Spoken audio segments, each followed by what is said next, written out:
প্রতিদিন ঘুম থেকে উঠে আমরা যে সূর্যকে দেখি দূর থেকে তাকে শান্ত আর স্থিরই মনে হয়, অথচ এর ভিতরে প্রতি মুহূর্তে চলছে তীব্র অস্থিরতা।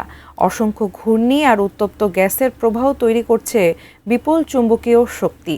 বিশ্বের সবচেয়ে শক্তিশালী ইনোওয়ে সোলার টেলিস্কোপের মাধ্যমে এবার সেই অদৃশ্য জগতেরই অভূতপূর্ব ছবি তুলে ধরেছেন মার্কিন বিজ্ঞানীরা। আরও জানাচ্ছেন রায়হান মুন্সি। বুধবার আন্তর্জাতিক বিজ্ঞান সাময়িকী নেচারে প্রকাশিত গবেষণা প্রতিবেদনে উঠে এসেছে সূর্যের এমন সব দৃশ্য যা আগে কখনো এত স্পষ্ট দেখা যায়নি। যুক্তরাষ্ট্রের হাওয়াইয়ের হালেয়াকালা আগ্নেয়গিরির চূড়ায় স্থাপিত ইনোওয়ে সোলার টেলিস্কোপে ধরা পড়েছে সূর্যের পৃষ্ঠ জুড়ে ঘূর্ণায়মান অতি উত্তপ্ত প্লাজমার প্রবাহ। এসব ঘূর্ণি সূর্যের চৌম্বক ক্ষেত্রকে মোচড় দিয়ে জমা করছে বিপুল শক্তি। একই সঙ্গে সূর্যের নিচের স্তর থেকে শক্তি পরিবাহিত হচ্ছে ওপরের স্তরে, আর সেই শক্তি থেকেই এক পর্যায়ে ঘটে সৌর বিস্ফোরণ। সৃষ্টি হয় সৌর ঝড় বা স্পেস ওয়েদার।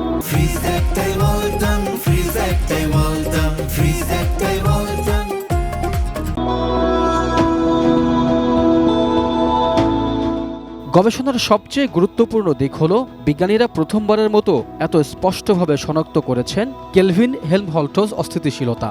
সহজ ভাষায়, সমুদ্রে যেমন ছোট ছোট ঢেউ একসময় মিলে গিয়ে বিশাল তরঙ্গের জন্ম দেয়, তেমনি সূর্যপৃষ্ঠেও ছোট ছোট আলোড়ন এক হয়ে সৃষ্টি করে বিপুল শক্তির বিস্ফোরণ। এতদিন যা ছিল কেবল তাত্ত্বিক ধারণা, এবার মিলল তার চাক্ষুষ প্রমাণ। গবেষকরা বলছেন এই মহাজাগতিক ঝড় পৃথিবীতে বিদ্যুৎ গ্রিড, স্যাটেলাইট, জিপিএস ও যোগাযোগ ব্যবস্থায় বিঘ্ন ঘটাতে পারে, এমনকি মহাকাশে থাকা নভোচারীদের জন্যও তৈরি করতে পারে বড় ঝুঁকি। পাশাপাশি সূর্যের বাইরের স্তর কেন এত অস্বাভাবিক উত্তপ্ত সেই রহস্যেরও নতুন ব্যাখ্যা দিতে পারে এই গবেষণা। লাখ লাখ বছর ধরে মানুষ সূর্যের দিকে তাকিয়ে বিস্মিত হয়েছে। বিজ্ঞান সে বিষয়ের আরেকটি পর্দা সরিয়ে দিল। সূর্যকে আরও গভীরভাবে জানার মধ্যেই হয়তো লুকিয়ে আছে সভ্যতাকে আরও এগিয়ে নেওয়া এবং পৃথিবীকে আরও নিরাপদ রাখার চাবিকাঠি।